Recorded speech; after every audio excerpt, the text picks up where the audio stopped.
नमस्कार दोस्तों, stock market studies में फिर से एक बार आपको बहुत-बहुत स्वागत है। तो आज यहाँ पे मैं डिस्कशन करूँगा इंडिया के थर्ड लार्जेस्ट माइनिंग कंपनी के बारे में। देखिए माइनिंग इंडस्ट्रीज में तकलीफ क्या होता है आप जानते हैं कि एक कमोडिटी सेगमेंट के साथ जुड़े हुए हैं। जब कोई कंपनी कमोडिटी के साथ जुड़ते हैं, वो कंपनी के ऊपर प्रेशर हमेशा रहते हैं। आप कहेंगे सर किस तरीके से प्रेशर? देखिए कमोडिटी मार्केट जो है वो ग्लोबली मार्केट के साथ जुड़ के रहते हैं।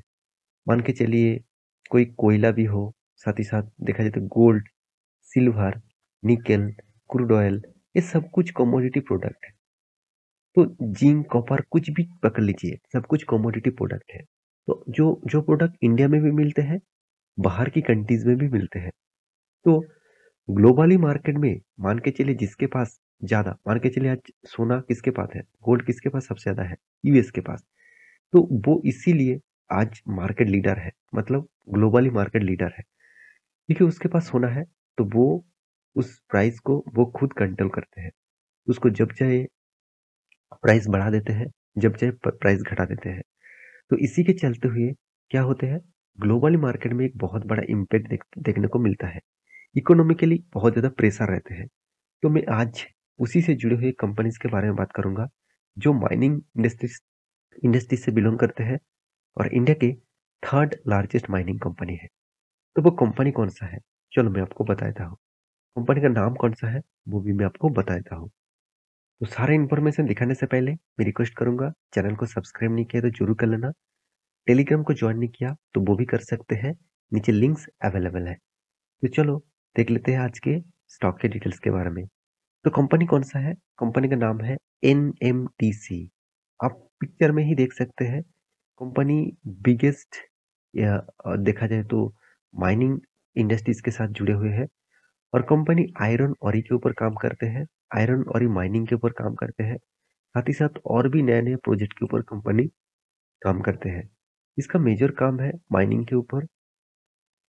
अब ध्यान से देखना इस कंपनी की डिटेल्स के बारे में, तो आपको सब कुछ पता चल जाएगा।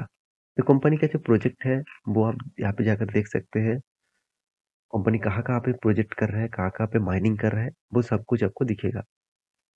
देखिए किसी भी कंट्रीज अगर माइनिंग के ऊपर डिपेंडेंट हो जाए तो उसके लिए बहुत बड़ा खतरा बन सकते हैं उस कंट्रीज के। आज देखेंगे तो दुबई और सऊदी अरबिया आज धीरे धीरे खुद का बिजनेस मॉडल चेंज कर रहा है। एक टाइम जाना जाता था कि दुबई और कतार, ओमान, साथ ही साथ सऊदी अरबिया, तो ये सारी कंट्रीज ऑयल के लिए, मतलब क्रूड ऑयल के लिए जाना जाते थे। तो क्रूड ऑयल का जो जो मतलब अभी रिजर्व है वो धीरे धीरे कम होता जा रहा है, तो इसीलिए वो खुद का बिजनेस मॉडल को चेंज किया। तो इंडिया में भी माइनिंग के ऊपर जितने माइनिंग मिलते हैं उसके ऊपर अगर डिपेंडेंट हो जाए तो इंडिया भी फ्यूचर में ग्रोथ बहुत कम हो जाएगा। क्योंकि जब माइनिंग कम हो जाएगा तब इंडिया के ऊपर बहुत ज्यादा प्रेशर आने वाले हैं। इसीलिए इंडियन गवर्नमेंट माइनिंग के ऊपर उतना नहीं फोकस रखे। इंडियन गवर्नमेंट इंफ्रास्ट्रक्चर और डेवलपमेंट के ऊपर ज्यादा से ज्यादा फोकस रखे हुए है। तो एनएमडीसी जो है वो किस प्रोडक्ट के ऊपर माइनिंग करते हैं आप सभी जानते हैं। इसके ऊपर मैं एक डिटेल्स वीडियो भी आपको बना के दिया। तो फिर भी मैं आपको बता रहा हूँ इस कंपनी का मेन जो मेजर जो पॉइंट है वो क्या है, आयरन ओरिंग। तो आयरन ओरिंग क्या होते हैं, देखिए स्टील बनाने के लिए जो प्रोडक्ट लगते हैं, जो इंग्रेडिएंट लगते हैं, वो कहाँ से मिलते हैं, आयरन ओरी से मिलते हैं। तो विथ यहाँ पे देखिए अलोंग विथ डायमंड, साथ ही साथ प्रोडक्ट क्या करते हैं वो सेल्स भी करते हैं। एंड स्पॉन्ज आयरन वो क्या करते हैं, generation and sales wind power के साथ भी काम करते हैं। तो कंपनी का जो डिटेल्स है, कंपनी का जो डेटा है वो यहाँ पे आपको देखने को मिला। तो यहाँ पे कंपनीज के बारे में आज की बात कर रहा हूँ, वो सबसे इंपॉर्टेंट पॉइंट्स है। क्योंकि देखिए कंपनी एक टारगेट लेकर चलते हैं हमेशा। देखिए कोई भी कंपनी जब स्टार्ट होते हैं एक एस्टिमेट करके स्टार्ट होते हैं, चाहे वो कोई मंथ हो, चाहे वो कोई क्वार्टर्स हो, चाहे वो कोई साल हो, हमेशा एक टारगेट लेकर चलते हैं।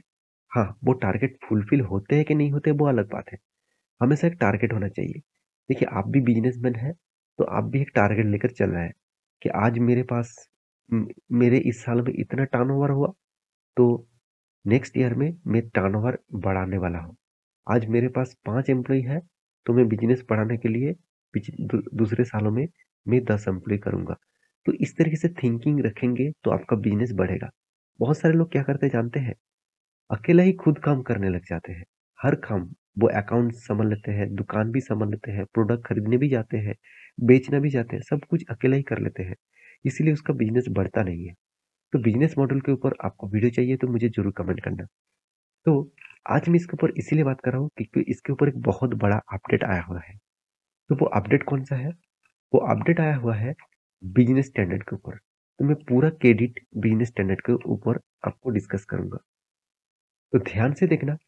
NMDC iron ऑरी output grow 4%। मतलब फेब्रुवरी मंथ खत्म होने के बाद, देखिए, हर मंथ खत्म होने के बाद एक रिपोर्ट सामने आ जाता है कि कौन सा माइनिंग कंपनी किस तरीके से काम किया है। तो एनएमडीसी जो है वो किसके माइनिंग करते हैं? आयरन ऑरी के। तो इसका जो आउटपुट है, मतलब जो उन्होंने माइनिंग किया, वो कितना 4% का ग्रोथ हुआ। तो इसका मतलब 4.48 मिलियन टन, इतना ज्यादा माइनिंग किया है एक मंथ के अंदर अंदर। क्योंकि यहाँ पे मंथ कौन सा दिया गया है? फेब्रुवरी। उसके साथ कंपनी के एक पॉइंट वीकनेस भी देखने को मिला। वो क्या है? Sales drop. मतलब एक पॉजिटिव न्यूज भी है और एक नेगेटिव न्यूज भी है। और सेल्स ड्रॉप भी कितना हुआ है? 4.78। इसका मतलब जितना माइनिंग हुआ उसी तरीके से सेल्स भी ड्रॉप हो गया। तो सेल्स ड्रॉप होने के पीछे बहुत सारे कारण भी है। वो कारण यहाँ पे मैं आपके साथ डिस्कस नहीं करूंगा, सिर्फ यही चीज दिखाऊंगा कि एनएमडीसी लिमिटेड वेडनेसडे के दिन रिपोर्ट पब्लिश किया गया था, क्योंकि 1 तारीख स्टार्ट हुआ था तब। 4% growth it's iron ore production and 4.48 million ton फरवरी 2023। साथ ही साथ पिछले सालों में क्या था? 4.31 था। इसका मतलब यहाँ पे मिलियन टन था, यहाँ पे 4.48 बना। इसका मतलब एक अच्छा खासा ग्रोथ देखने को मिला माइनिंग में। सेल्स के ग्रोथ में देखा जाए तो आयरन ओरी डिक्लाइंड बाय 4.78% टू 3.78 टन। मतलब पहले जो मतलब पहले जो फरवरी मंथ में जो एक्चुअली, सॉरी, यहाँ पे देख सकते हैं। हाँ, यहाँ पे कितना डिक्लाइन हुआ है? 4.78% टू 3.78 टन। मतलब जो डिक्लाइन देखने को मिला वो यहाँ पे बहुत ज्यादा है, क्योंकि पिछले सालों में कितना था? 3.97 था। तो पिछले मंथ में कितना था? 3.997 था। तो इसका मतलब कंपनी का सेल्स जो है यहाँ पे डाउन हो चुके हैं। तो आप कहेंगे सर इस डेटा को देखकर क्या मुझे फायदा होगा? ऑब्वियसली फायदा है। क्योंकि देखिए, एक चीज आप ध्यान से सोच लेना। आप जो इन कंपनी के ऊपर निवेश करके रखे हैं, वो कोई कंपनी नहीं है। वो आप मान के चलिए आप ही का कंपनी है। मतलब आप भी उस कंपनी की एक हिस्सेदारी है। अगर वो कंपनी खराब कर रहा है तो उस कंपनी के ऊपर, हाँ, लॉन्ग टर्म के लिए बैठे रहना क्या ठीक होगा?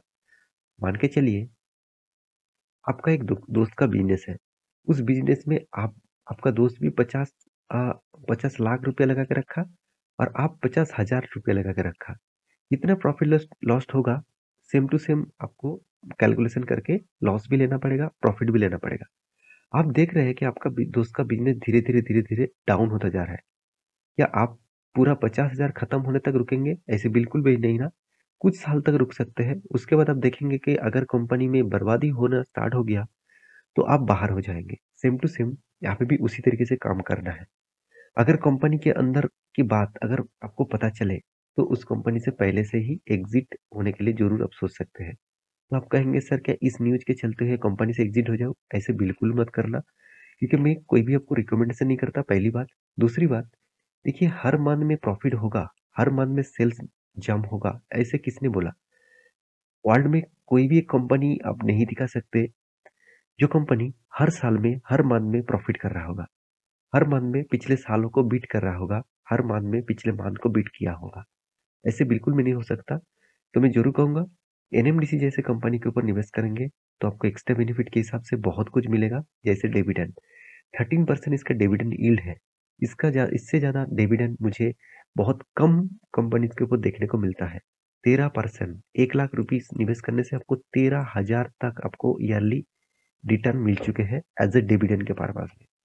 शायद वो कंपनी आपको डिविडेंड कुछ खास ना दे, फिर भी इस कंपनी के ऊपर देखिए इन्वेस्टर बने पड़े हुए हैं, क्योंकि यही एक कारण है। तो मैं अंत में एक ही बात कहूंगा, एनएमडीसी जैसे कंपनी गवर्नमेंट कंपनी है। आपको इस कंपनी के ऊपर एज ए निवेशक के लिए नहीं, एज ए डिविडेंड पाने के लिए रहना है तो इस कंपनी आपके लिए बेस्ट होगा। बाकी एक बार रिसर्च करना, उसके बाद निवेश करना। तो ये सारे पैरामीटर्स आपके सामने मैं डिस्कस कर चुका हूँ। वीडियो अच्छा लगे तो लाइक करना, चैनल को सब्सक्राइब भी करना। मिलते हैं नेक्स्ट वीडियो में, तब तक के लिए अच्छे से रहिए, अपने ख्याल रखिए, बाय बाय।